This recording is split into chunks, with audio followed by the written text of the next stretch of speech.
Well, hello, welcome again to our reading of some Homer, and I'm reading Odyssey, Book 3, and I think I got up to about line 25 last time.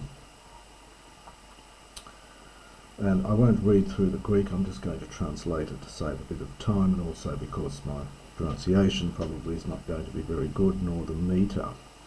So we have Theaglaukopis Athena, so the grey-eyed goddess Athena. We've come across this before, then addressed him. Telemachos, that would be there, so it's a vocative, so O Telemachos. Now we get Alamen and Alade. So not says, you will think some things yourself in your mind, and the god, the daimon, Peisistratos, will suggest other things. So this is this old belief that each person had a kind of daimon, a sort of divinity that was advising them or looking after them or doing things to them, and this is this concept here, I think. So you yourself will think that you are doing some things in your mind, but the god will, from Peisistratos, will suggest other things. Uga oio, this is oio, I think. It's another form of oiamai. Here taken as two syllables, hence the diaeresis mark. For I do not think that you, genesthai, well, to be, so in the sense of to exist, for I do not think you would exist, and then te, traphemen te. This is a strong aorist infinitive. This is from trepho, is the verb. Trepho has two aorists in Homer. There's ethrepsa, which is the first weak aorist, but you also get, without augment, you get this traphen, and this, which is a strong aorist, and this is the strong aorist infinitive from trepho, to be brought up. So I do not think you would exist and have been brought up, ekati, literally apart from, without the will of, their own the gods. So without the will of the gods. So unless the gods had a hand in it all, is the sense here, I think. Hos araphanesas egasita Pylos Athena, and Pylos Athena, and then we get this usual ara, as you might expect. So thus, and it's a thus here, you can see from the accent here, thus, Pylos Athena, having said this, having spoken thus, Peisistratos, she led the way, and she did so karpalimos, with haste, hurriedly. Hode epater, but he, that is Telemachos. Now the meta goes with the bino, so he afterwards, he walked, he placed his ichnia, so he walked in the ichnia and the footsteps, this is neuter plural, so he then walked in the footsteps of the god, we would say the goddess. Greek can use the masculine as well as feminine for a goddess. So he then placed his feet almost in the footsteps of the goddess. Hixon is that aorist from hiko, that verb of to arrive. It's cognate with hic neomai, and you do get hicamai as well, I think. So this is from hiko, aorist. So they, and it's plural, so they arrived in the agurin. Aguris is this is an Aeolic word, like the agora, the gathering place, and the places of sitting. So they arrived at the gathering place and the seats of the Pylian men. So the ace goes with the agurin, of course. And there, and then there's ara, as you might expect, Nestor, Nestor, was sitting from Hamai. Sun hui asin.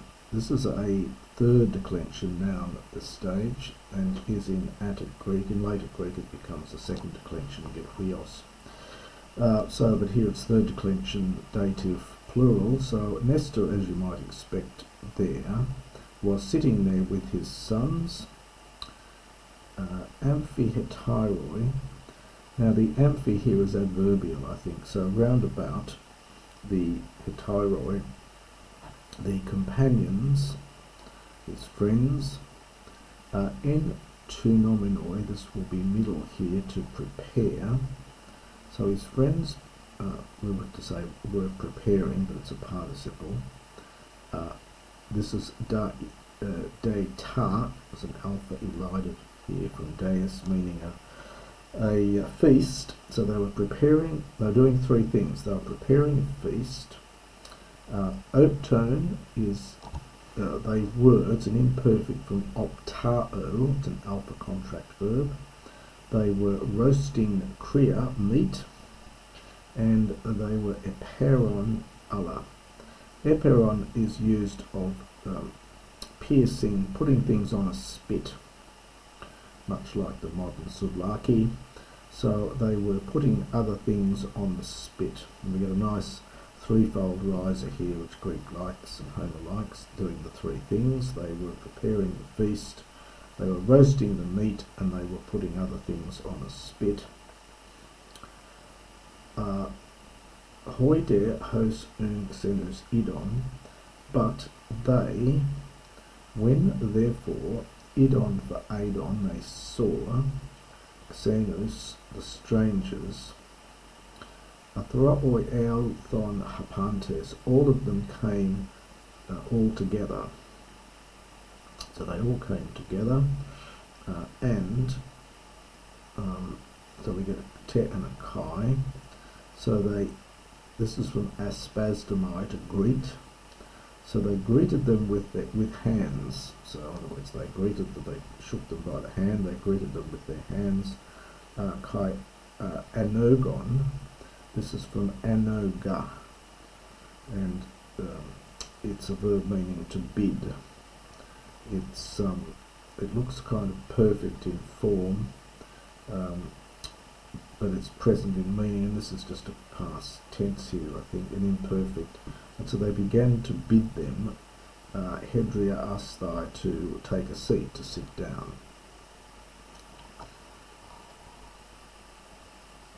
Protos, now it's an adjective here referring to Peisistratos. So Peisistratos was the first.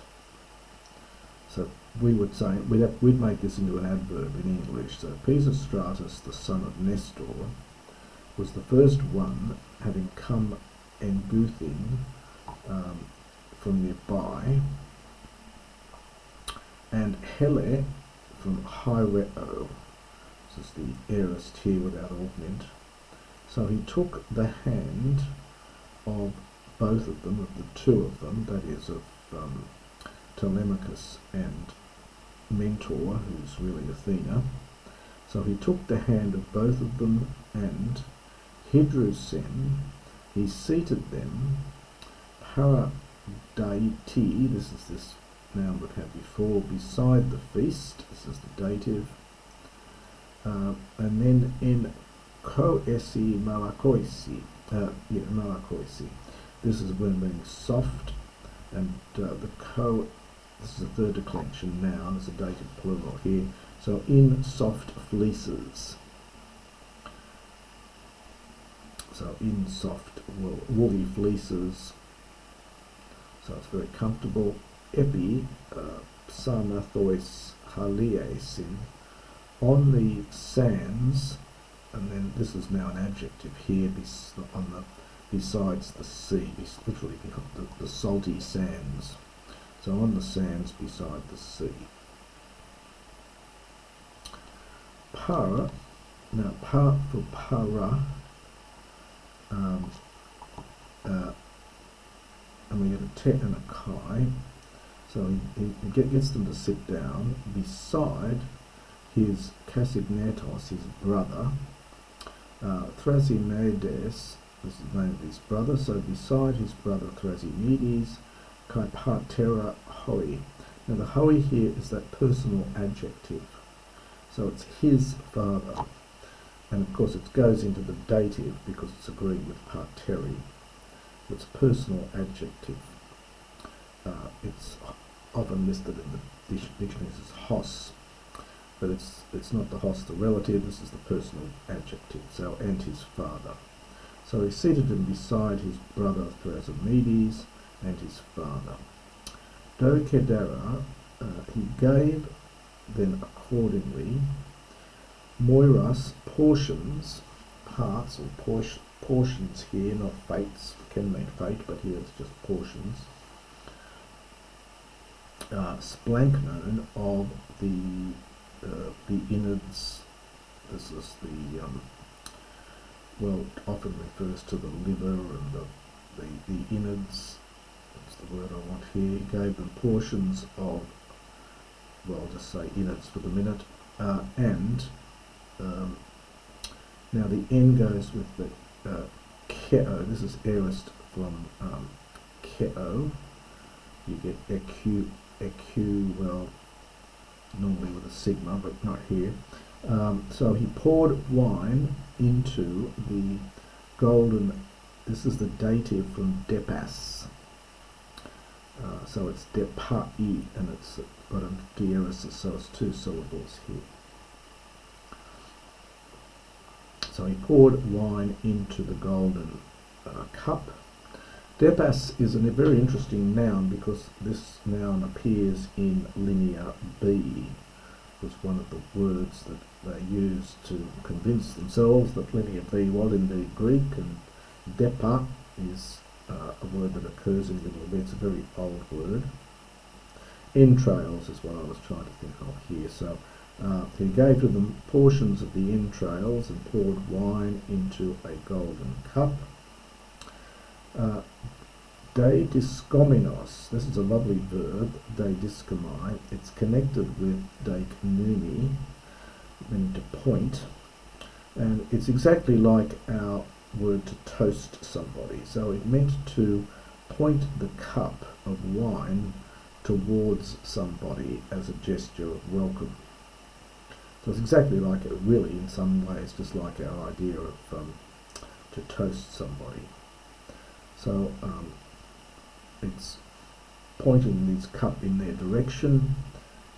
He addressed, this of course is Peisistratos. He addressed Pallas Athena, the Curane, daughter of Aegis-bearing Zeus.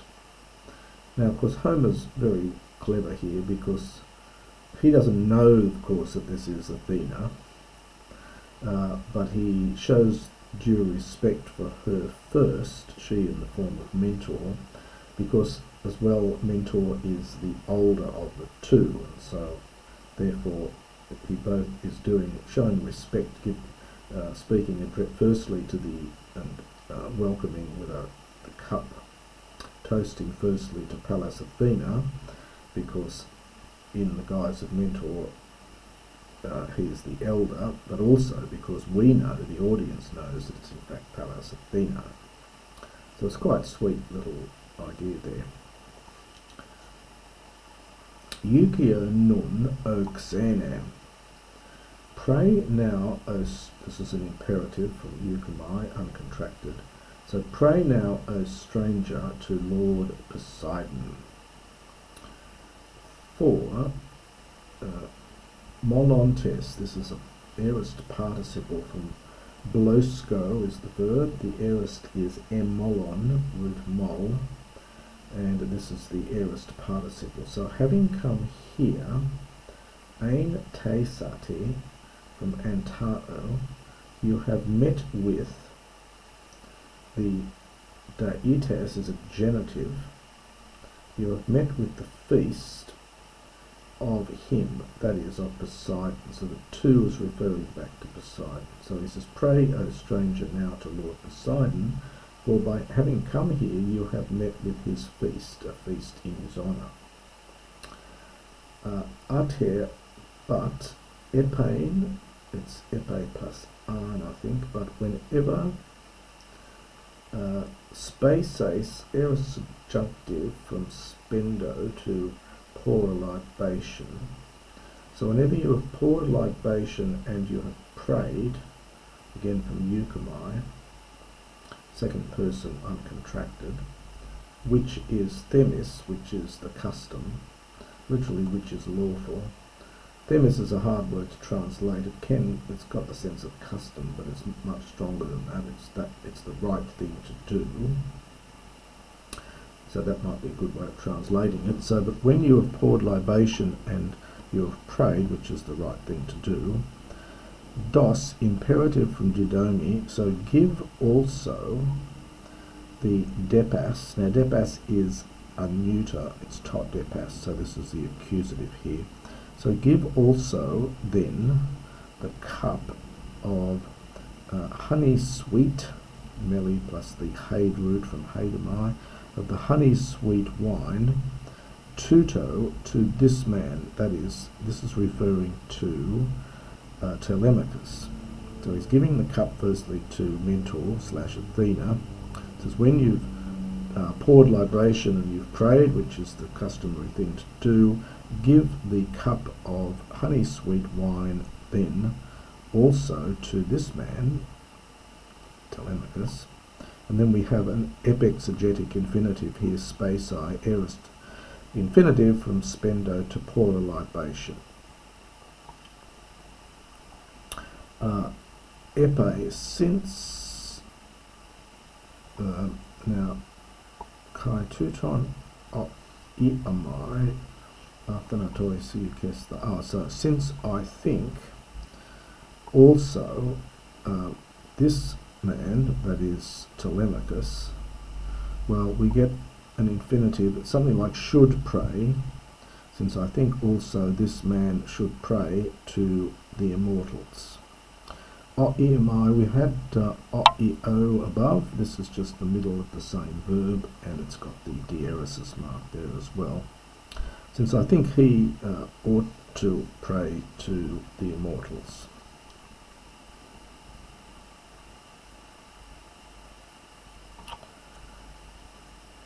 Pantes to theon katioi sianthropoi. For all men, katio is to have need of, takes a genitive. So for all men have need of the gods.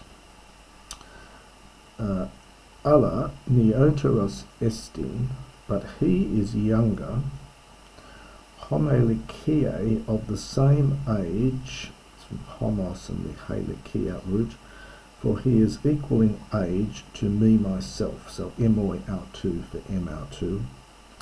So if he's equal in age to me, tunica for tu henica, on account of this, so for this reason, I will give the crucion, the golden aleison. This is a synonym here for depas. It just means goblet. It does continue on. I'm sure I've seen this in later Greek as well, in biblical Greek even. So I will, for this reason, I will give the golden cup to you first of all. That is because he's the younger one. And so he's showing due respect to the elder. Hosepon en kaeri tithe depas heideos oinu.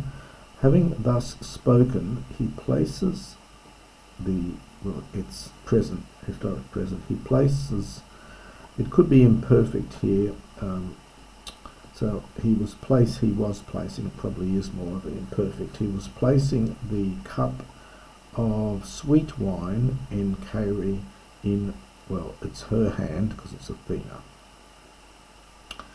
That's the next little installment of Book 3.